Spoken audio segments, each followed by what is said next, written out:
You didn't need a raised voice to know where you stood. In countless British living rooms, a single look from a parent could stop you mid-step, mid-thought, mid-sentence.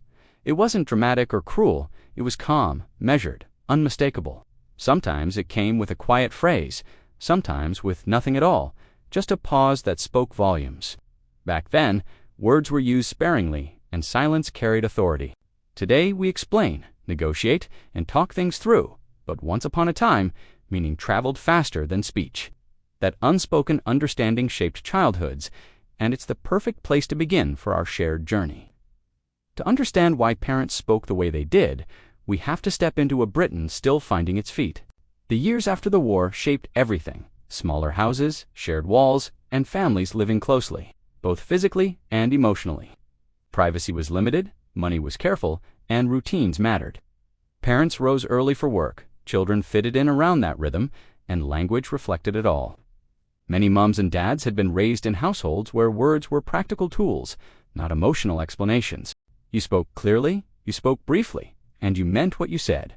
Respect wasn't debated. It was absorbed through tone and example.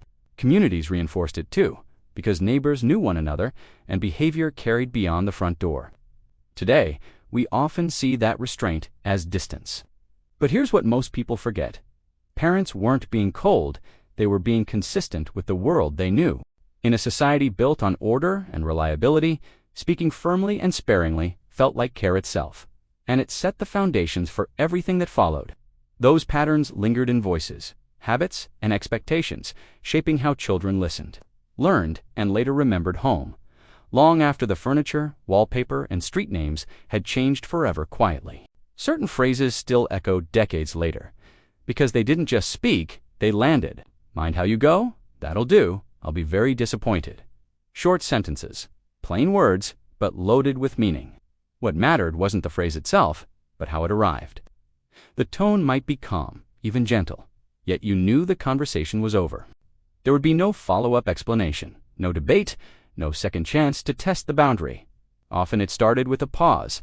You'd hear your name called from another room, not loudly, just firmly enough to tighten your stomach. That silence before the next words did half the work.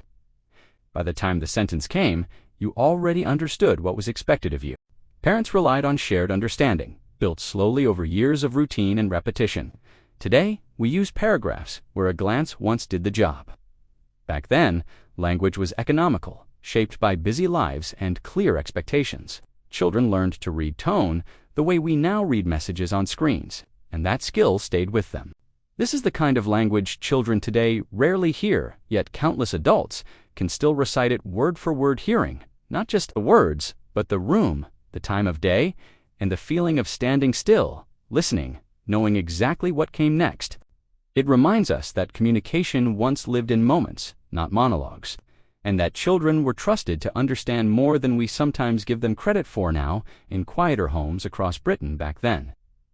Looking back now, it's easy to mistake that firmness for something harsher than it was. But for many families, clarity was a form of kindness.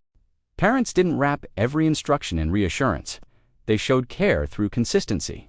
Meals appeared at the same time each evening. Chores were expected, not praised. Being trusted to get on with things was its own quiet approval. Back then, fewer words came with more certainty. You knew where the line was because it rarely moved. That stability allowed children to act with confidence, even if no one spelled it out. Affection often arrived indirectly, a parent checking you'd eaten, waiting up if you were late, fixing something without comment. Love was practical, dependable, and woven into routine. Today, we explain ourselves more. We discuss feelings, negotiate outcomes, and look for understanding in conversation. There's warmth in that, but there's also a difference. Earlier generations believed children grew strong by being trusted to cope, to listen, to adapt. The way parents spoke reflected that belief. This wasn't distance, it was faith. Faith that children could read tone, learn limits, and stand on their own 2 feet. That way of speaking quietly shaped confidence, independence, and emotional strength, leaving many to realize years later just how much was being given without ever being said.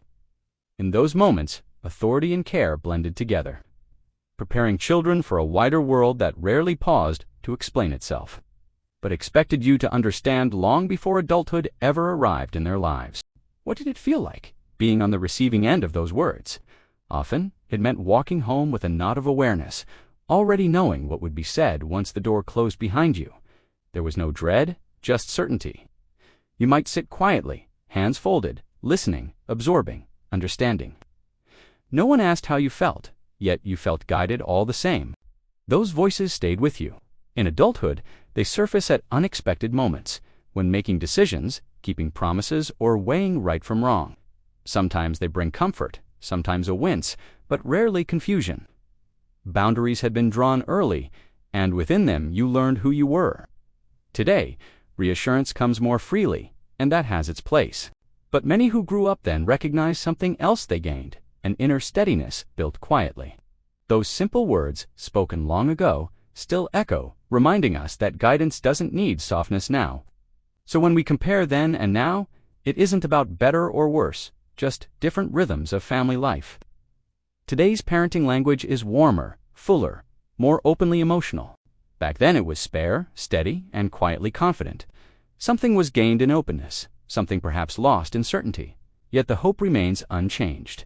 Different words, different times, but the same wish has always guided parents, raising children who feel safe, capable, and understood, ready to find their own voice in a world that never stands still.